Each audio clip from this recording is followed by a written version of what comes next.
काला साया। यूं तो बनारस घाट अपनी खूबसूरती के लिए बहुत प्रचलित है, पर घाट के किनारे कई राज लिए बैठे हैं।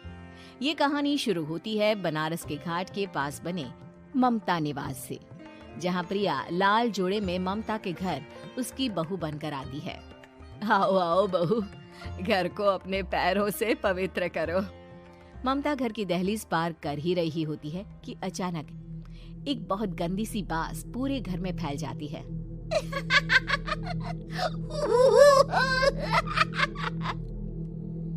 ये बदबू और ये आवाजें, ये कौन हंस रहा है माँ? अब ये पड़ोसी ना हमारे थोड़े अलग से है। कहाँ हम शाकाहारी और ये मांस मच्छी खाने वाले। छोड़, तू ध्यान मत दे और गृह प्रवेश कर। और हाँ बहू, अपनी सास की एक बात हमेशा याद रखना, इन पड़ोसियों से तो कभी बात नहीं करेगी। अच्छे लोग नहीं है ये। अपनी सास की ये बात मानेगी ना बेटा? हाँ माँ, जो आपकी मर्जी, मैं उनसे बात नहीं करूंगी। अगले दिन प्रिया अपनी पहली रसोई बनाने रसोई घर में जाती है। ये छोकी बात तो नाक में जा रही है। एक काम करती हूँ, खिड़की खोल देती हूँ। प्रिया खिड़की खोलने जाती है। इतने जाले, लगता है इस खिड़की को कभी खोला ही नहीं गया। पर ऐसा क्यों? ओह, नॉन वेज की स्मेल आती होगी ना। 2 मिनट के लिए खोल लेती हूँ, फिर बंद कर दूंगी। प्रिया खिड़की खोलती है। खिड़की खोलते ही उसकी नजर सामने वाले घर की खिड़की पर पड़ती है, जहाँ एक लड़की खड़ी होती है। हाथों में मेहंदी, लाल रंग की साड़ी, बिल्कुल सजी धजी, मानो प्रिया की तरह ही वो भी नई नवेली बहू हो। वो प्रिया को देखकर मुस्कुराती है। हे भगवान, माँ ने तो इनसे बात करने को मना किया था। प्रिया फौरन ही खिड़की बंद कर देती है और तवे पर चढ़े रोटी की ओर देखने लगती है, पर वहाँ रोटी न होकर मछली पड़ी होती है। ये क्या? पहली ही रसोई में इतनी बड़ी गलती। हे भगवान, अब मैं क्या करूं? प्रिया बहुत डर जाती है और फौरन रसोई की सफाई करने और फिर सभी के लिए खाना बनाने लग जाती है। जब वो सबको खाना परोसती है, सब तो ठीक है, मैं बेकार में चिंता कर रही थी। हे भगवान, ऐसे ही बस अपनी कृपा बनाए रखना। रात के वक्त जब सब सो रहे होते हैं, तब प्रिया को पायल की आवाज सुनाई देती है, जिससे उसकी आंख खुल जाती है। ये पायल की आवाज कहाँ से आ रही है? प्रिया उठकर उस आवाज के पीछे छत की सीढ़ियों तक जाती है। तभी उसे बच्चे के रोने की आवाज आती है। प्रिया छत पर जाती है तो क्या देखती है?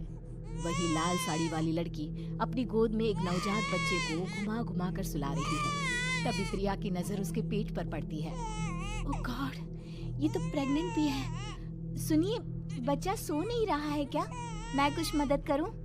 नहीं नहीं, आपके घर वालों को अच्छा नहीं लगेगा, मैं संभाल लूंगी। स्नेहा की गोद से बच्चा हाथ मारकर प्रिया की गोद में आने को छटपटाने लगता है। दोनों घर अगल बगल में बने होने के कारण प्रिया उस बच्चे को गोद में ले लेती है। प्रिया के पास आते ही वो सो जाता है। बच्चे का वो स्पर्श रात भर प्रिया भूल नहीं पाती और अगली सुबह वो छत पर कपड़े सुखा रही होती है। तभी उसे एक औरत इशारा करके बुलाती है। स्नेहा कह रही थी बाबू तुम्हारी गोद में आते ही सो गया। मैं गौरी, स्नेहा की माँ हूँ। बहू, घर आना, बाबू को खिला भी लेना। शाम को जब घर पर कोई नहीं रहता, बच्चे से मिलने के लिए प्रिया छिपकर अपनी पड़ोसन के घर चली जाती है और कुछ देर बच्चे को खिलाकर वापस लौट आती है। इसके कुछ दिन बाद ही प्रिया को पता चलता है कि वो माँ बनने वाली है। ममता की खुशी का ठिकाना नहीं रहता।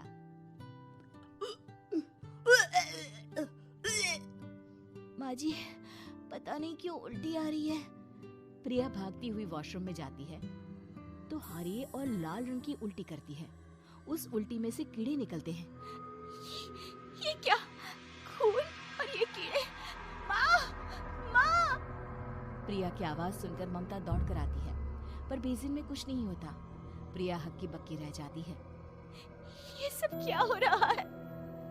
प्रिया घबरा जाती है और अपने कमरे में जाकर सो जाती है। डर के कारण वो इतनी थक जाती है कि उसकी आंख लग जाती है। तब उसे ऐसा लगता है उसके पेट पर मानो कोई बैठा हुआ हो। कौन हो? प्रिया के पेट पर एक 5 महीने की बच्ची बैठी हुई थी, जो बुरी तरह जली हुई थी। माँ, तुम ही मुझे लाई ना अपने पेट में। मैं तुम्हारी माँ नहीं हूँ। कौन हो तुम? माँ, देखो मैं जल गई बुरी तरह से। 6 महीने पेट में रहने को भी मुझे नहीं मिला। सहला दो ना माँ। बचाओ, बचाओ, माँ! ममता दौड़कर कमरे में आती है। प्रिया की बातें सुनकर वो सब समझ जाती है। तू कहीं बगल वाले घर में तो नहीं जाकर आई ना बहू? मुझे माफ कर दो, मैं गई थी माँ। उस घर में सब मरे हुए हैं बहू। कई साल पहले स्नेहा उस घर में बहू बनकर आई थी। कुछ ही दिन में वो एक बच्चे को जन्म देने वाली थी। पूरा घर बच्चे के आने की खुशी में खोया था कि एक दिन अचानक उस घर में आग लग गई। सब बुरी तरह जलकर मर गए। गौरी आज भी दादी बनने का इंतजार कर रही है और इसीलिए स्नेहा ने अपना अजन्मा बच्चा तुम्हारी कोख में डाल दिया। ममता ये कह रही होती है कि पीछे से उसके पैरों को एक बच्चा पकड़ लेता है। दादी, दादी। माँ, स्नेहा की गोद में यही बच्चा था। ये बच्चा कौन है फिर? तेरी मौत है। तेरी भी दादी।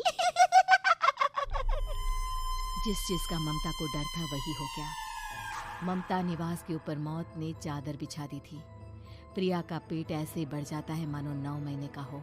2 हाथ उसके पेट से बाहर निकलते हैं। बहू, संतोष को फोन कर, किसी पंडित जी को बुला बहू। प्रिया का पति भागता हुआ घर आता है। ये तो होना ही था माँ। तेरा पाप तेरे सामने आ गया तो तू सह नहीं पा रही है। स्नेहा घर में आग लगी नहीं थी, माँ ने लगाई थी, प्रॉपर्टी की लालच में। और वो बच्चा मेरी पहली पत्नी का बच्चा है, मेरा बेटा, जो कि उस आग की चपेट का शिकार हो गया था। मैंने तुमसे ये सब माँ के कहने पर छुपाया था। मुझे माफ कर दो प्रिया। तुम अगर चाहो तो यहाँ से जा सकती हो। मैं तुम्हें किसी भी बंधन में रखना नहीं चाहता। मेरी शादी हुई है आपसे, मैं आपको छोड़ नहीं सकती, पर उससे पहले हमें स्नेहा, उसकी माँ और बच्चे की आत्मा की शांति करवानी होगी। संतोष और ममता गौरी के घर जाते हैं। अंदर सब कुछ जला हुआ होता है। जमीन पर जली हुई लाशें बिखरी हुई थी। ममता रो रो कर अपने करने की माफी गौरी से मांगती है। प्रिया स्नेहा के घर वालों का अंतिम संस्कार करवा देती है और ममता निवास फिर से आत्माओं के साए से मुक्त हो जाता है।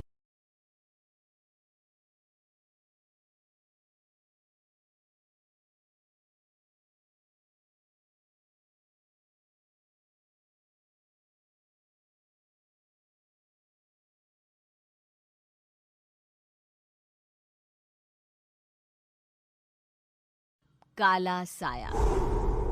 यूं तो बनारस घाट अपनी खूबसूरती के लिए बहुत प्रचलित है, पर घाट के किनारे कई राज लिए बैठे हैं। ये कहानी शुरू होती है बनारस के घाट के पास बने ममता निवास से, जहां प्रिया लाल जोड़े में ममता के घर उसकी बहू बनकर आती है। आओ आओ बहू, घर को अपने पैरों से पवित्र करो।